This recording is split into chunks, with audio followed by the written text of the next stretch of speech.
Beatrice's everyone is troublesome, I suppose. In fact, this is a problem, in fact.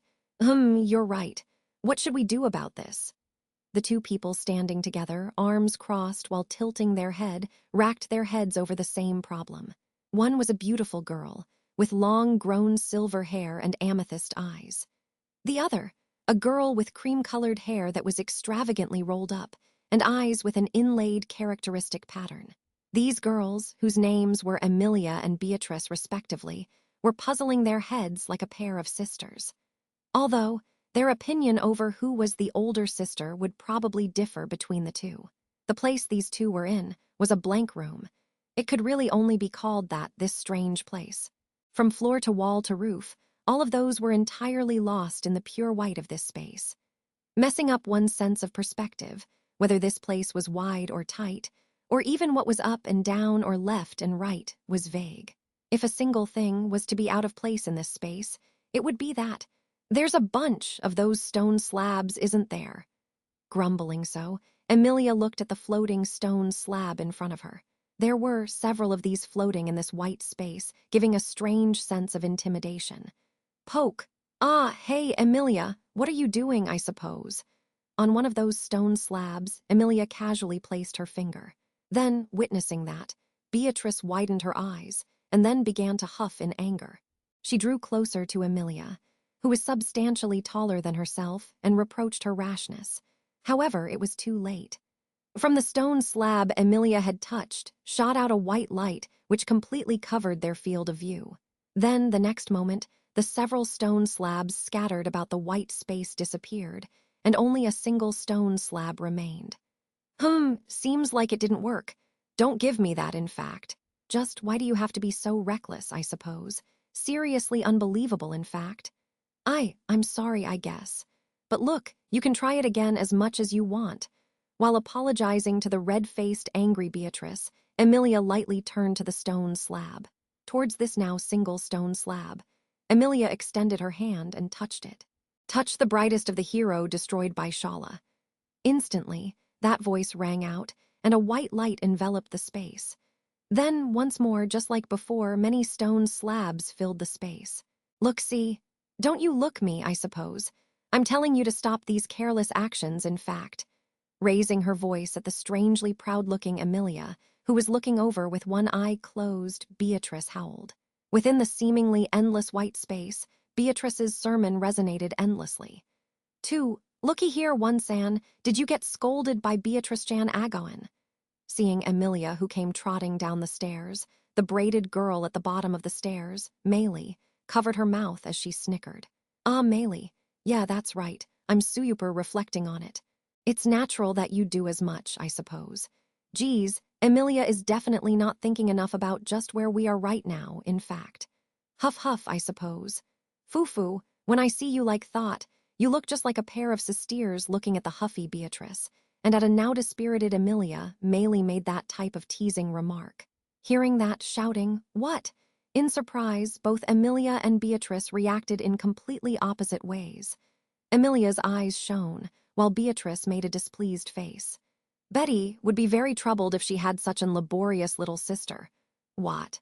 In the first place, I'd be the older sister, and Beatrice would be the little sister, right? Cease the jests, I suppose. Even in actual age, Betty is the older one, and the aura exuded by me is on an entirely different level from Emilia's, in fact. I could not be anything but the older sister, I suppose. Looking at the proudly triumphant Beatrice, Emilia puffed up her cheeks in anger. While visually Emilia looked like the elder, Beatrice's dignified presence was a step above hers. But, as Meili saw it, she'd call both of them a pair of kid sisters who got along with each other. Which one of them was older was just trivial. But you're really rattled after all. Is this also because Oni-san isn't around, I wonder? You're right. Beatrice being so on edge. Might also be because she's worried about how Subaru won't wake up. What Betty is angry at is how Emilia is being so careless, in fact. I may worry about Subaru, but I think separately about this problem from that. I suppose, warning Emilia, who had nonchalantly attempted to deflect from her own negligence, Beatrice sighed in lament. Within that small chest of hers, the seed of anxiety had certainly stingingly budded. Presently, Beatrice's group had entered the interior of Pleiades' watchtower, possessing the great achievement of conquering the witch-beast den of the Augria sand dunes that were said to be difficult to traverse by foot under their belt, should certainly in itself be a thing to celebrate. However, right now, they were definitely not in a situation in which they could rejoice without reserve. Right before arriving at the tower, at their final obstacle, their group had endured a heavy blow, and as a result, they had been put into a position where they could have lost half of their personnel. It was thanks to her that it thankfully did not come to that, though. Emilia placed her hand on her cheek.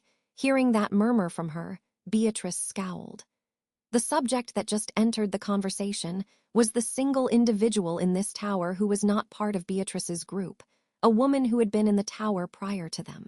Not talkative nor expressive, she was a person who had not answered a single one of their questions, in all honesty, while she made Beatrice's anxiety and irritability reach its peak.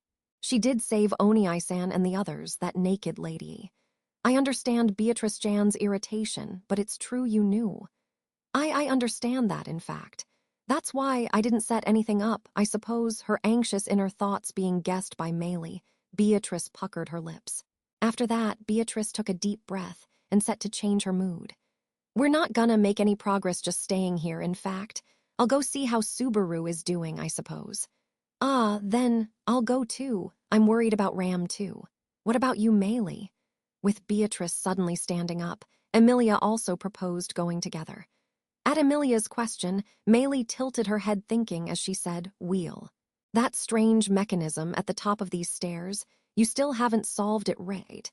Since it seems like there's no problem no matter how many times you touch it, is it fine if I just try it at random?" "That's fine by me, but will you be okay alone?" "I'll be fine. Besides, if we don't fulfill our objective in this tower, then I can't go home anyways, right? I don't want to stay in this sandy place either." Waving her hand flappingly, Meili said so and headed up the stairs. Seeing that small back leaving, Emilia turned to Beatrice, saying, "Was it all right?" "I'm super glad that Meili is being cooperative, but in that space there are no contraptions which could hurt us." That was the conclusion from both Betty and Julius, in fact. So there should not be any problems with that girl, I suppose. "I see, huh. So then, why did you get angry at me before?" "Knowing there's nothing, and doing something reckless despite not knowing whether there's anything are entirely different things, in fact. I take it then that you have not reflected in the least, I suppose." That's not true. Come on, let's hurry down. Subaru and Ram will get tired of waiting for us, hurry. Hey, Emilia." Avoiding the topic in a frenzy, Emilia plucked up Beatrice and carried her, taking off. While shaking between Emilia's arms, Beatrice's cheeks puffed out. In the end, no matter how you look at it, Betty is the older sister, in fact, 3HM. Emilia-san and Beatrice-jan common down as well, I see.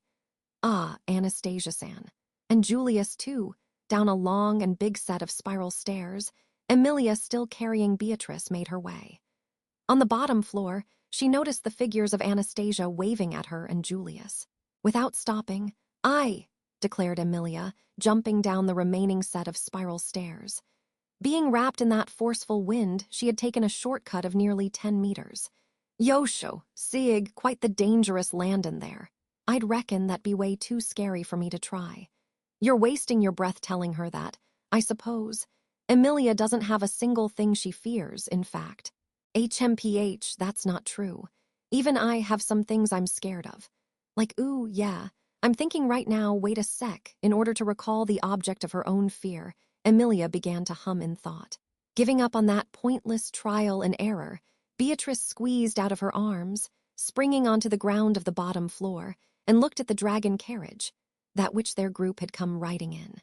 Inside the dragon carriage, Beatrice's contractor, Natsuki Subaru, was sleeping. "Soon enough, it'll have been around a day, I suppose. Are you worried about Subaru?" Beatrice, as she gazed at the dragon carriage, had Julius' voice call out to her from the side. Turning to look at Julius, Beatrice, narrowing those blue eyes of hers. "Julius, don't come too close, in fact. Betty already has a contractor, I suppose. That propensity of yours to seduce others is awful, in fact. I apologize." Simply, this is the effect of my divine protection of gathering spirits. It is something which is active without my own permissiveness. Please, I ask for this to not create a misunderstanding. Sai, it was just a little joke, I suppose. You're just taking it too seriously, in fact. She sighed at the fact of her joke not getting through, but just now, Beatrice's side had been the more malicious one. Having that self-awareness, Beatrice did not say anything beyond that. Subaru's group had become separated in the accident that had transpired in the Augria sand dunes. Despite the fact that, in terms of time, they had reunited in just a few hours, her anxiety was immeasurable. At least, if they could have witnessed a reunion with him in good health, this anxiety could have been healed, but... Geez, what a tremendous sleepyhead you are, I suppose. Beatrice whispered so, at her contractor, which had not once opened his eyes within the dragon carriage, ever since their return. Due to feeling her connection to Subaru, she understood that he was not in critical condition. However, there was the precedent of the sleeping princess. Even though there were no issues physically speaking, they still wouldn't wake up. She couldn't view this optimistically.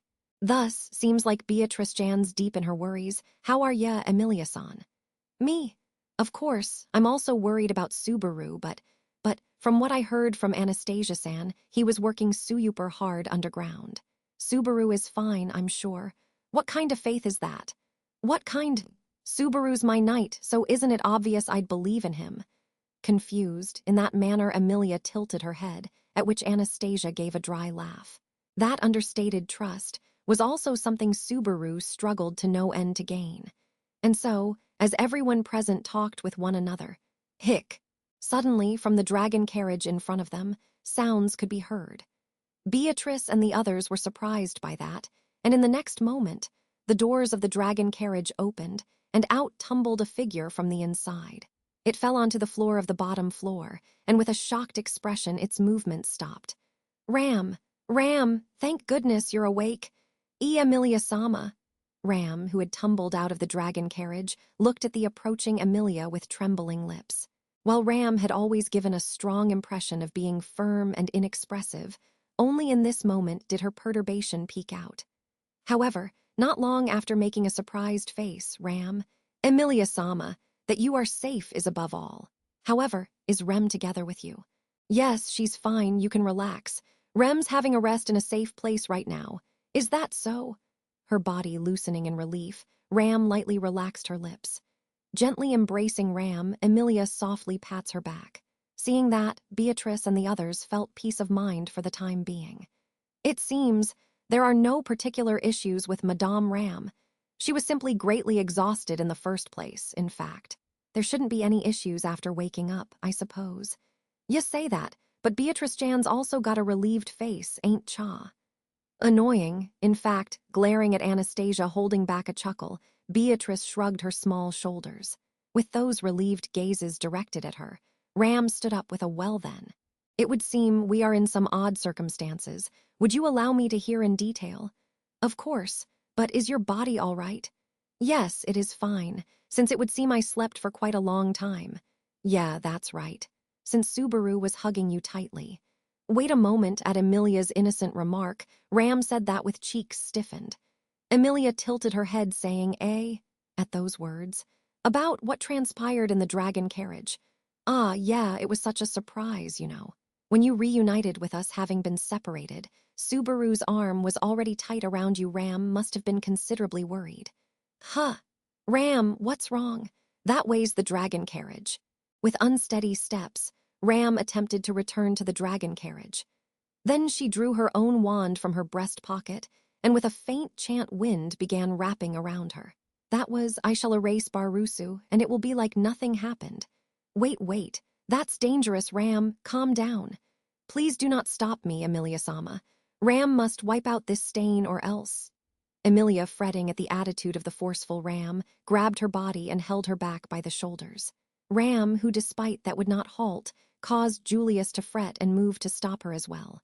Seeing all this, Beatrice put her hand on her forehead. Then, everyone is bothersome, I suppose.